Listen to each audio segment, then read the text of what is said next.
Hey guys, it's Mrs. Allred again, and now we're going to talk about the exponential decay formula. So we should be able to model exponentially decreasing phenomenon based on what we've learned in the last lesson about percent decrease, so from way back before we close down again. Remember to always model based on the percent that remains. So our formula is going to be very similar to exponential growth. The only difference is we're going to subtract instead. Okay, so we have our starting value, and we have our rate as a decimal, and we have our time. All right, so let's take a look at this situation. So as water drains out of a pool, the depth of the water decreases at a constant percent rate of 20% per hour.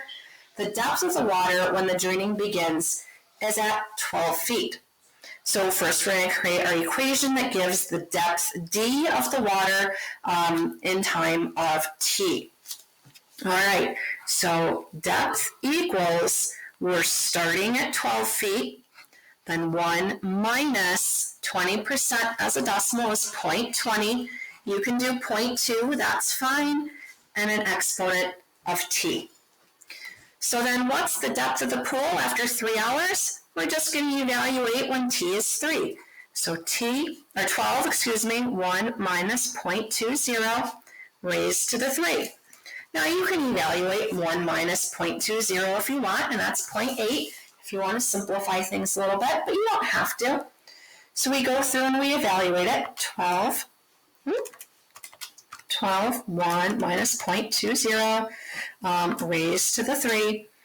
And so that is at 6.1441. All right. Now it doesn't tell us where to round, and that's not really that long of a number. So let's write the whole thing down. All right, so explain what part B means in context of the situation, that at 3 hours, the depth of the water is now 6.144 feet. Okay.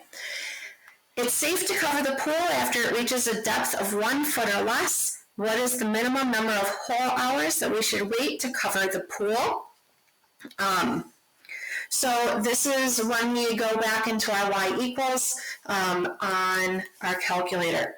So we're going to go y equals, put in our new equation, so 1 minus 0.20 raised to the t, or x. Okay.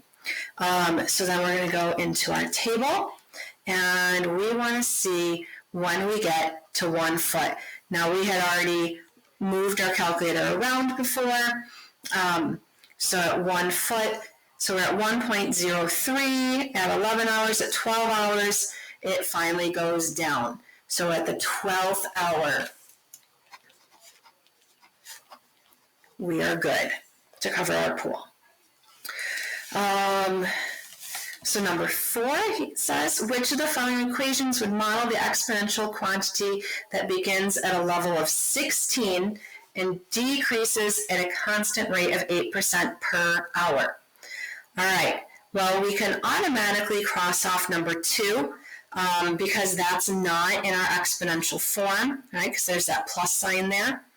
So then, remember, it's 1 minus our rate as a decimal. So 1 minus 0.08, and 1 minus 0.08 is 0.92. So choice 1 has that 0.92. Exercise number 5.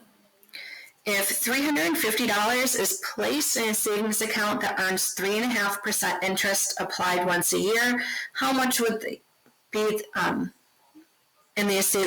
savings account be worth after 10 years? So we set up, this is in the wrong section. So this is actually an exponential growth problem. So you know what, we're just going to cross that one off for right now. Okay.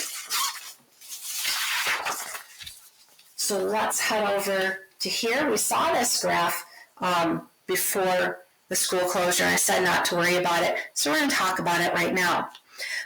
So a citrus orchard has 180 orange trees.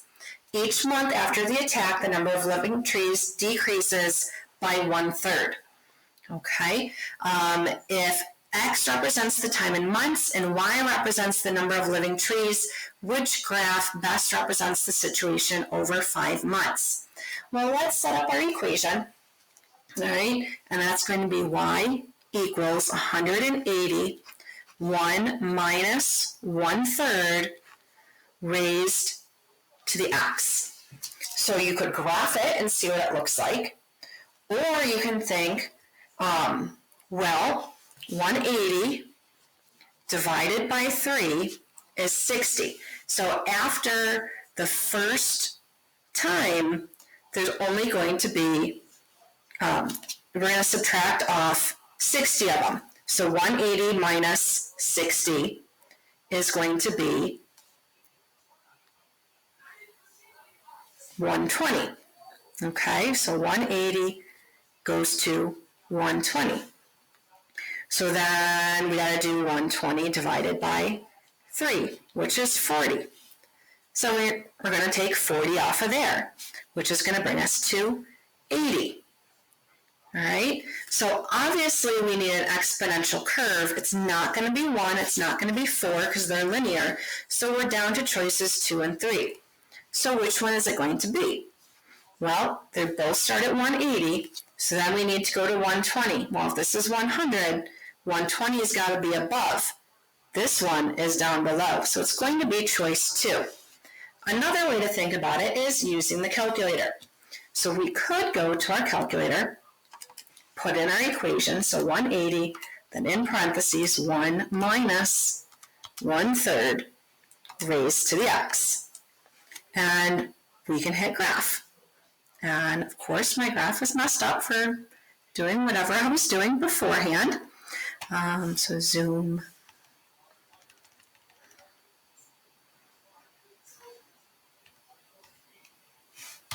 There we go, back to a regular graph. So if your graph is ever messed up, you just go to zoom number 6, which is standard. All right, and we see ourselves with a little graph over here. Obviously, we can't see everything because it's off.